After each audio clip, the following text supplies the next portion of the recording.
नमस्कार साथियों, स्वागत है आपका NCERT धमाका 98 पर।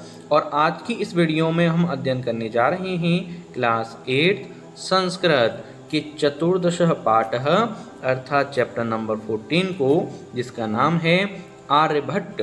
और अगर आप इस पूरी वीडियो में अंत तक बने रहते हैं तो हमारी 100% गारंटी है कि आपको अपने जीवन में कभी भी इस चैप्टर की रिवीजन की ज़रूरत नहीं पड़ने वाली है, क्योंकि इसके अंतर्गत जो भी हमारे संस्कृत के वर्ड हैं उनको हम शुद्ध हिंदी भाषा में कन्वर्ट करके समझने वाले हैं। तो चलिए स्टार्ट करते हैं इस चैप्टर की ओर। सबसे पहले अगर हम यहाँ पे देखें कि आर्यभट्ट कौन थे, तो आर्यभट्ट एक महान गणितज्ञ तथा एक वैज्ञानिक थे जिन्होंने अलग अलग सिद्धांत प्रतिपादित किए, लेकिन इन सिद्धांतों को लोगों ने इतनी जल्दी नहीं माना। इस वजह से इनको विरोध का सामना करना पड़ा, लेकिन आगे चल के इनके सिद्धांत सही साबित हुए और इसी वजह से हम इस पाठ को पढ़ने वाले हैं। चलेंगे अब सीधे पाठ की ओर। इसमें बोला जा रहा है, पूर्व दिशायाम उदेति सूर्यः पश्चिम दिशायाम च अस्तम गच्छति इति दृश्यते ही लोके। अर्थात पूर्व दिशा में उदेति सूर्यः, उदेति अर्थात उदय होता है, सूर्य पूर्व दिशा में उदय होता है, च अर्थात और, पश्चिम दिशा में, अस्तम गच्छति अर्थात अस्त का मतलब अस्त डूब जाना, गच्छति मतलब होता है, इति अर्थात यह, दृश्यते देखा जाता है, ही लोके निश्चित रूप से संसार में, ही मतलब निश्चित रूप से, लोके मतलब संसार में यह देखा जाता है कि सूर्य निश्चित रूप से पूर्व दिशा में उदय होता है। आपने देखा होगा जब मॉर्निंग होती है तो पूर्व दिशा से वो उगना स्टार्ट करता है और पश्चिम दिशा में अस्त होता है, और जब शाम का समय आ जाता है तो वो क्या करता है, पश्चिम दिशा में डूबने लग जाता है। परम न अनेन अवबोध्यस्मि यत् सूर्यो गतिशील इति। परम अर्थात परंतु, न अनेन नहीं इससे, न मतलब नहीं, अनेन मतलब इससे, अवबोध्यस्मि अर्थात जानना चाहिए, यत् सूर्यो अर्थात कि सूरज, गतिशील इति गतिशील है। कहने का तात्पर्य ये है कि सूरज मॉर्निंग में उगता है, रात में डूब जाता है, परंतु इससे हमें ये नहीं मानना चाहिए कि सूर्य गतिशील है, क्योंकि सूर्य गतिशील नहीं होता है। अब आगे की पंक्ति देखेंगे, सूर्यो अचल पृथ्वी च चला या स्वीकीय अक्षय गुणति इति सांप्रत सुस्थापित सिद्धांत। अर्थात सूर्य अचल है, जो मूवमेंट नहीं कर सकता, चा मतलब और, पृथ्वी अर्थात पृथ्वी, चला मतलब गतिमान है। आपने देखा होगा कि जो सूरज होता है वो सेंटर में खड़ा रहता है और उसके चारों ओर ग्रह क्या करते हैं, परिक्रमा करते रहते हैं। इस वजह से हमने क्या बोला कि सूर्य कैसा है, सूर्य अचल है, जो हिलता डुलता नहीं है, मूवमेंट नहीं कर सकता, लेकिन पृथ्वी गतिमान है, जो मूवमेंट कर सकती है। या अर्थात जो, स्वकीय अर्थात अपने, अक्षय अर्थात अक्ष पर, घूमती है, इति यह, सांप्रतम इस समय, सुस्थापित सिद्धांत अर्थात प्रसिद्ध सिद्धांत है। इस समय का प्रसिद्ध सिद्धांत क्या है कि सूर्य अचल है और पृथ्वी गतिमान है। सूर्य मूवमेंट नहीं कर सकता, लेकिन पृथ्वी मूवमेंट कर सकती है। सिद्धांतो अयम प्राथम्येन प्रवर्तित अर्थात यह सिद्धांत प्राथम्येन पहली बार, येन जिसके द्वारा, प्रवर्तित स्थापित किया गया, सा वह, आसित वह था, आसित मतलब क्या होता है, था, वह थे, महान गणितज्ञ अर्थात गणित के महान व्यक्ति, जिनका नाम क्या है आगे बताया जाएगा, ज्योतिर्विच्चा, चा मतलब क्या हो गया और, ज्योतिर्विच का मतलब होता है और ज्योतिष को जानने वाले, आर्यभट्ट उनका नाम है, अर्थात यह सिद्धांत पहली बार जिसके द्वारा स्थापित किया गया था वह महान गणितज्ञ थे, मतलब गणित के ज्ञानी थे और ज्योतिष को जानने वाले थे, जिनका नाम क्या था, आर्यभट्ट उनका नाम था, जिसके बारे में पूरे चैप्टर में बात की गई है। पृथ्वी स्थिरा वर्तते इति परंपराया प्रचलित रूढ़ी तेन प्रत्यादिष्टा, अर्थात पृथ्वी का मतलब होता है हमारी धरती, स्थिरा स्थिर है, वर्तते प्रतीत होता है, इति अर्थात यह परंपरा से, जो पुरानी परंपराएं थी उनसे प्रचलित रूढ़ी अर्थात प्रथा, तेन उनके द्वारा, प्रत्यादृष्टा दो शब्दों का मेल है, प्रति प्लस आदृष्टा, किनका, प्रति प्लस आदृष्टा का मेल है ये, ठीक है। इसका मतलब होता है इसका खंडन किया गया, क्योंकि पहले लोग क्या मानते थे कि पृथ्वी तो स्थिर है और सूर्य क्या करता है, मूवमेंट करता है, लेकिन आर्यभट्ट के द्वारा ये बताया गया कि पृथ्वी मूवमेंट करती है और सूर्य स्थित है। तो जो पुरानी परंपराएं लोगों के मन में चली आ रही थी उसका क्या किया गया, प्रचलित प्रथाओं का उनके द्वारा खंडन किया गया और ये बताया गया कि भाई पृथ्वी मूवमेंट करती है। अब जब किसी चीज का खंडन किया जाएगा तो उसका विरोध तो होगा ही होगा। अब आगे क्या होता है, तेन उदाहरतम यत गतिशीलायाम नौकायाम उपविष्टा मानवः नौकाम स्थिराम अनुभवति, अर्थात क्या कहना चाह रहे थे वो, तेन का मतलब होता है उनके द्वारा, उदाहरतम उदाहरण दिया गया, यत की गतिशीलायाम चलती हुई, नौकायाम नाम में, उपविष्ट मानवः बैठा हुआ मानव, नौकाम नाव को, स्थिराम अनुभवति स्थिर अनुभव करता है, रुकी हुई अनुभव करता है। आपने एक बात और देखा होगा, जब भी हम ट्रेन में या बस में बैठते हैं तो ऐसा लगता है कि ट्रेन नहीं चल रही है, आगे जो भी पर्यावरण है या फिर जो दूसरी ट्रेनें हैं वो चल रही हैं, तो हम तो अपने आप को स्थिर महसूस करते हैं, लेकिन एक्चुअलिटी में क्या होता है, हम ही गतिमान होते हैं। अनयान मतलब अन्य, चा मतलब और, पदार्थों को, गतिशीलान अवगच्छति गतिशील समझते हैं, यानी वो कहना चाह रहे हैं जिस प्रकार नाव में बैठा हुआ एक व्यक्ति ये मानते हुए चलता है कि मैं तो स्थिर हूँ, आसपास की जो चीज़ें हैं वो ही चल रही हैं। आपने देखा होगा जब भी हम किसी चीज़ में बैठते हैं तो हमें ऐसा ही लगता है, लेकिन एक्चुअलिटी में क्या होता है, चल हम ही रहे होते हैं, ठीक है। ये बताया गया, उदाहरण दिया गया। आगे, एवमेव गतिशीलायां पृथ्व्याम अवस्थितः मानवः पृथ्वी स्थिर अनुभवति सूर्यादिनग्रहात् च गतिशीलान वेत्ति, अर्थात कहने का तात्पर्य कुछ इस प्रकार है, एवमेव अर्थात इसी प्रकार, एव प्लस में इसी प्रकार, गतिशीलायाम गतिशील, पृथ्व्याम पृथ्वी पर, अवस्थित स्थित, मानव अर्थात मनुष्य, पृथ्वी को स्थिर अनुभवती स्थिर अनुभव करता है, क्योंकि गतिशील पृथ्वी है लेकिन उस पर स्थित कौन है, मानव है। इस वजह से पृथ्वी मूवमेंट कर रही है लेकिन हमें अंदाजा उसका नहीं पड़ रहा है। सूर्य दिग्ग्रहान अर्थात सूर्य आदि ग्रह को, चा मतलब और, सूर्य आदि ग्रह को गतिशील वेत्ति समझता है।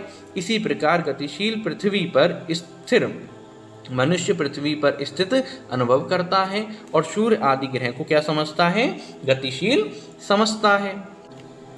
476 तमे ख्रिस्त अब्दे षण्सप्तति अधिक चतुष्तमे वर्षे अर्थात 476 ईस्वी में आर्यभट्ट ने जन्म अर्थात जन्म ही होता है, लब्धवानिति लिया, तेनेव अर्थात उन्हीं के द्वारा ही, विरचिते रचित, आर्यभट्टियम उनके ग्रंथ का नाम है, इत्यस्मिन् इस ग्रंथ में उल्लिखितम वर्णित है, क्या वर्णित है, ग्रंथोऽयं तेन त्रयोविंशतितमे वयसि विरचितः अर्थात ये दो वर्णों का मेल है, जो है हमारा ग्रंथः प्लस अयम अर्थात यह ग्रंथ तेन उनके द्वारा त्रयोविंशतितमे अर्थात 23 वयसी वर्ष की उम्र में विरचितः रचा गया।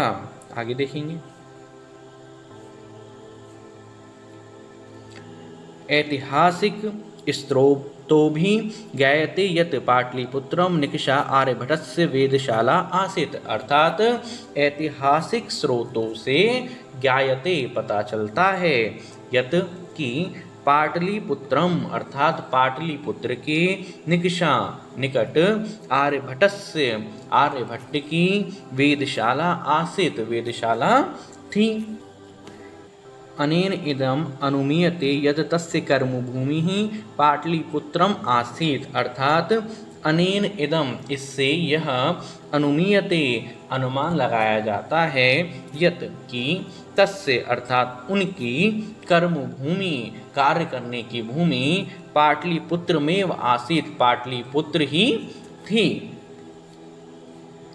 आर्यभट्टस्य योगदानं गणितज्योतिषः समृद्धं वर्तते यत्र संख्यानाम् आकलनं महत्वम् आदघाति। अर्थात आर्यभट्ट का योगदान गणित ज्योतिषा गणित और ज्योतिष समृद्धम संबंधित वर्तते है, यानी कि ज्योतिष का और गणित का उनका आपस में संबंध है। यत्र जहाँ संख्यानाम अर्थात संख्याओं की आकलनम गणना महत्वम आदघाती महत्वपूर्ण महत्व रखती थी, क्योंकि बिना संख्या के कुछ भी नहीं हो सकता है। आर्यभट्ट का योगदान गणित और ज्योतिष से संबंधित है, जहाँ संख्याओं की गणना महत्व रखती थी। आर्यभट्टः फलित ज्योतिष शास्त्रे न विश्वसति समः। अर्थात आर्यभट्ट फलित ज्योतिष शास्त्रे अर्थात फलित ज्योतिष शास्त्र बेसिकली वो होता है जो पहले रूढ़िवादी परंपराओं में चल के आ रहा था, सब कुछ क्या महान शक्तियों के द्वारा माना गया था, उसमें न अर्थात नहीं विश्वसति समः विश्वास करते थे। रूढ़िवादी परंपराओं में वो विश्वास नहीं करते थे। गणितीय पद्धत्या कृतम आकलनमाधृत्य एव तेन प्रतिपादितम यह ग्रहणे राहु केतु नामको दानवो नास्ति कारणम। अर्थात गणितीय पद्धति के अनुसार कृतम किए गए आकलनम आधृत्य आकलन के आधार पर एव ही तेन उनके द्वारा प्रतिपादितम प्रमाण सहित कहा गया यद कि ग्रहणे अर्थात ग्रहण में राहु केतु नाम को राहु और केतु नाम के दो राक्षस नाम को अर्थात नाम के दो राक्षस दानवो दानव मतलब राक्षस नास्ति नहीं है कारणम कारण नहीं है। अर्थात गणितीय पद्धति के अनुसार किए गए आकलन के आधार पर ही उनके द्वारा प्रमाण सहित कहा गया कि ग्रहण का कारण राहु और केतु नाम के दो राक्षस नहीं है। तत्र तु सूर्य चंद्र पृथ्वीणी इति त्रीणि एव कारणानि। तत्र का मतलब क्या होता है वहाँ, तू तो सूर्य चंद्र पृथ्वीणी अर्थात सूर्य चंद्रमा और पृथ्वी इति ये त्रीणि तीन एव ही कारणानि अर्थात कारण हैं। वहाँ तो सूर्य चंद्रमा और पृथ्वी ये तीन ही कारण हैं। सूर्य परितः भ्रमन्त्या पृथ्व्याः चंद्रस्य परिक्रमापराधेन संयोगाद ग्रहणं भवति। अर्थात सूर्य मतलब सूर्य के परितः चारों ओर भ्रमन्त्या घूमती हुई पृथ्वी चंद्रस्य परिक्रमा पथेन चंद्रमा परिक्रमा के रास्ते में आने से संयोग से ग्रहणम भवति ग्रहण होता है। अर्थात सूर्य के चारों ओर घूमती हुई पृथ्वी चंद्रमा की परिक्रमा के रास्ते में जब आ जाती है तो क्या हो जाता है, तो हो जाता है हमारा यहाँ पर चंद्र ग्रहण। ये आपने पढ़ा होगा साइंस में। यदा पृथ्व्या छायापातेन चंद्रस्य प्रकाशे अवरुध्यते तथा चंद्रग्रहण भवति। अर्थात यदा मतलब जब पृथ्वी की छायापातेन छाया गिरने से चंद्रस्य प्रकाशः चंद्रमा का प्रकाश अवरुध्यते रुक जाता है तदा तब चंद्रग्रहण भवति चंद्रग्रहण होता है। इसी प्रकार तथैव और तथैव मतलब क्या होता है, उसी प्रकार पृथ्वी सूर्ययोः मध्ये समागत्य चंद्रस्य छायापातेन सूर्यग्रहण दृश्यते। अर्थात क्या कहना है, तथैव तथैव मतलब होता है उसी प्रकार पृथ्वी सूर्ययोः पृथ्वी और सूर्य के मध्य अर्थात बीच में समागत्य आए हुए चंद्रस्य चंद्रमा की छायापातेन छाया गिरने से सूर्य ग्रहणम दृश्यते सूर्य ग्रहण दिखाई देता है। सीधी सीधी उन्होंने ये बात कही। समाजे नूतनानाम विचाराणां स्वीकारणे प्राय सामान्य जनः काठिन्यम अनुभवति। अर्थात समाजे समाज में नूतनानाम नए विचाराणाम विचारों को स्वीकारणे स्वीकार करने में प्रायः अर्थात प्रायः सामान्य जनानाम अर्थात आम आदमी काठिन्यम अनुभवति कठिनता का अनुभव करता है। जो भी कोई नए विचार आते हैं कोई भी व्यक्ति उसको आसानी से स्वीकार नहीं कर पाता, क्योंकि पहले लोगों के मन में था कि राहु और केतु की वजह से ही सूर्य ग्रहण होता है। आर्यभट्ट ने इसका रीज़न दूसरा बताया जिसको लोगों ने स्वीकार आसानी से नहीं किया। भारतीय ज्योतिष शास्त्रे तथैव आर्यभट्टस्यपि विरोधः अभवत्। अर्थात भारतीय ज्योतिष शास्त्र में तथैव उसी प्रकार आर्यभट्टस्यापि आर्यभट्ट का भी विरोध अभवत हुआ, उनका भी क्या होने लग गया, विरोध होने लग गया कि आप तो सब कुछ उल्टा सीधा बता रहे हैं, आप बिल्कुल गलत हैं। तस्य सिद्धांत्या उपेक्षितः अर्थात तस्य उनका अर्थात उनके सिद्धांत को उपेक्षितः अनदेखा किया गया, किसी ने उनके सिद्धांत को नहीं माना। स पंडित मनीयानाम उपहासम पात्रम जातः अर्थात स मतलब क्या हो गया, वह पंडित मनीयानाम स्वयं को ज्ञानी मानने वाले लोगों का उपहास पात्रम हंसी का पात्र जातः बने। अर्थात जो लोग व्यक्ति को अपने आप को बहुत ज़्यादा होशियार समझते थे वो क्या करते थे, मजाक उड़ाते थे। अर्थात ये क्या बन गए, हंसी के पात्र बन गए। पुनरपि तस्य दृष्टि काल अतिगामिनी दृष्टा अर्थात पुनरपि अर्थात फिर भी तस्य उनकी दृष्टि अर्थात नजर काल अतिगामिनी समय के आगे, काल मतलब क्या होता है समय, और अतिगामिनी मतलब समय के आगे, दृष्टा देखने वाली हुई, मतलब समय से पहले ही उन्होंने काफ़ी नॉलेज इकट्ठी कर ली। वो आगे की सोच के चलते थे, आगे की टेक्नोलॉजी को देखते थे। आधुनिके वैज्ञानिके तस्मिन् तस्य च सिद्धान्ते समादारः प्रकटितः अर्थात आधुनिक वैज्ञानिकों के द्वारा तस्मिन् उनके च मतलब और तस्य सिद्धांते उनके और उनके सिद्धांतों में समादारः अर्थात आदर प्रकट किया गया। अर्थात आधुनिक वैज्ञानिकों के द्वारा उनमें और उनके सिद्धांतों में आदर प्रकट किया गया, मतलब उन्होंने इस बात को समझा कि वो जो कह रहे थे वो क्या था, सही था। अस्मादेव कारणात् अस्माकं प्रथम उपग्रहस्य नाम आर्यभट्ट इति कृतम् अर्थात अस्मादेव का मतलब होता है इसी कारणात् कारण से, अस्माकं हमारे प्रथम उपग्रह से पहले उपग्रह का नाम आर्यभट्ट इति कृतम यह रखा गया, इसी वजह से रखा गया था।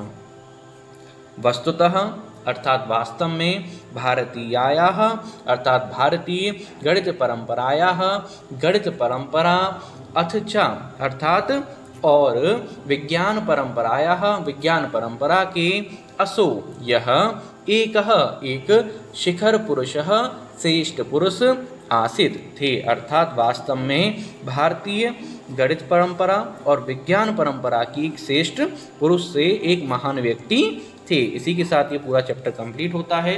उम्मीद है बड़े आराम से आपको समझ में आ गया होगा। कोई भी समस्या हो आप हमें कमेंट करके बता सकते हैं। मिलते हैं नेक्स्ट वीडियो में।